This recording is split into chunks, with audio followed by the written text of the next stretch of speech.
And I often tell people, don't tell anybody else about what you want to manifest. Don't make it a big statement.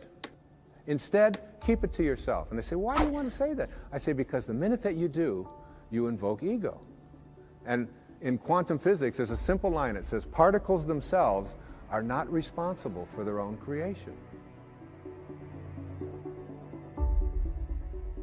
Being able to manifest, being able to attract into our lives what it is that we'd like to attract into our lives, boils down to a formula that I'd like to share with you here this evening. And this formula is one that everyone that I know who is able to get things into their life practices this. I call it the 4 reallys.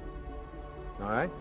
So that what you really, really, really, really want, you will get. And these 4 reallys each of them stands for something. And if you look at people who are good at, some people call them lucky, some people call them highly spiritual, whatever it might be, but they are good at getting what they want in their lives. And here are the 4 reallys. The first one says, I wish. So what you really wish for, everything that you'd like to get into your life starts with a wish. It's a thought. I wish I could get that job. I wish I could get that promotion. I wish I could lose weight. I wish I could get rid of that addiction that I have. I wish I could, whatever. It's a wish. So you have to start with a wish. The second really stands for what you desire. What you really wish and desire. And the difference between what you wish for and desire is in what I call asking. Ask and you shall receive. Ask and you shall receive. It's not empty words. Be willing to ask.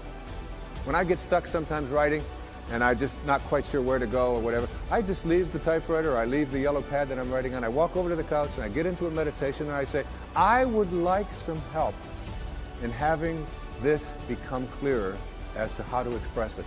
And it's always there. Sometimes the phone will ring and my wife will call and she'll say, did you know that this was in the mail? And I'll say, read it to me, and it'll be exactly what I need. Sometimes it just comes in the thing that I call an intuition or an insight, whatever it might be. The third really stands for what I intend. So now you shift away from what I wish for and ask for, and you frame it in such a way that you intend to create it. I intend to create this, whatever it might be, whether it's a healing, whether it's a losing of weight, whether it's getting rid of an addiction, whether it's creating prosperity. I intend to create it. And if you notice people who are good at manifesting, they don't mince those kinds of words. I will do it. And someone will say, well, what if it doesn't work out? You say, well, then I'll just learn whatever I have to learn from it not working out. But I intend to create this in my life. There's an intention, and the intention is so powerful that you become independent of the good opinion of other people. You're not checking it out with the tribe. You're not checking it out with what everybody else out there said you should do or shouldn't do. You're saying to yourself, I intend to create it. And I often tell people, don't tell anybody else about what you want to manifest. Don't make it a big statement. Instead, keep it to yourself. And they say, why do you want to say that? I say, because the minute that you do, you invoke ego. And in quantum physics, there's a simple line. It says, particles themselves are not responsible for their own creation.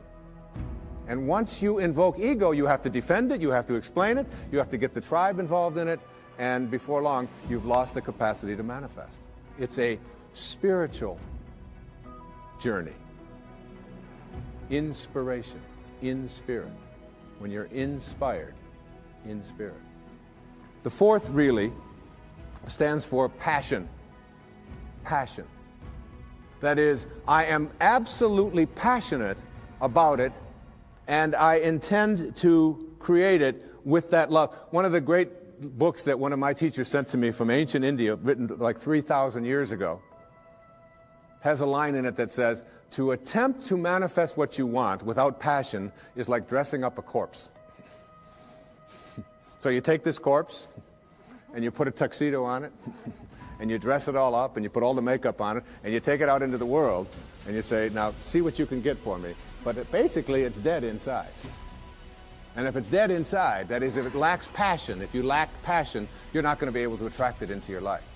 So what you wish for ask for, intend to create, and have passion about, you'll get.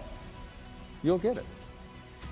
The currency for attracting what we want into our lives is our thoughts. As you think, so shall you be. Begin to place them on what it is that you want, and you'll start seeing it shift over and over again. And people who are terrific at getting what they want, you start getting inside of their head and say, what do you think like? How are you organized in here? And you know what they always say? I never, ever allow my thoughts on anything that I don't want. And no matter who out there is saying, yes, but you can't do this, yes, but you can't do that, I never allow that kind of energy. I shift away from that energy instantly. That's what separates great masters from ordinary human awareness.